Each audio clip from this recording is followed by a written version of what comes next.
नमस्कार सब गोटा के, हम रजनी पल्लवी आ एक बहुत सुंदर सामा के गीत लऽ कऽ आयल छी जे कि हमरा बहुत पसंद है।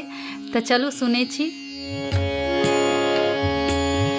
चानन बिरिछ तर ठाढ़ भेली हे बड़की बहिनू, ठाढ़ भेली हे छोटकी बहिनू, ताकथी भैया के बटिया।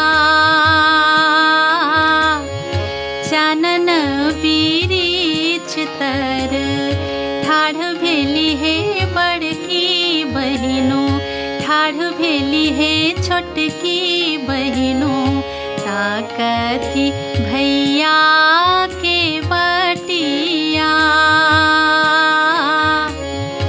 एही बाटे आता भैया सो बड़का भैया, भैया सो छोटका भैया, देखी लेबन भारी अखियाँ।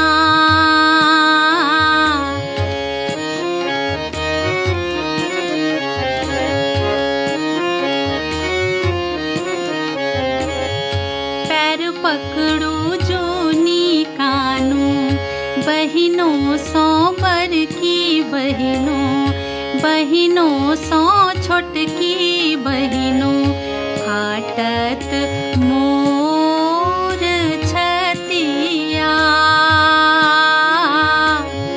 पैर पकड़ू जूनी कानू, बहिनों सो बड़की बहिनों, बहिनों सो छोटकी बहिनों, फाटत मोर छतिया।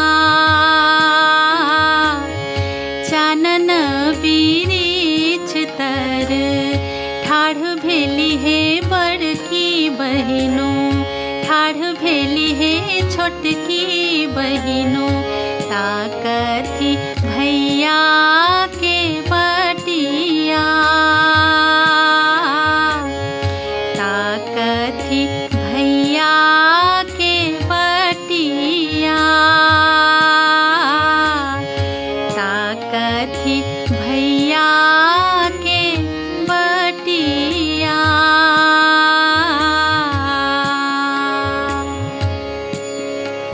आशा करै छी अहाँ सबके ई सामा गीत नीक लागल हैत।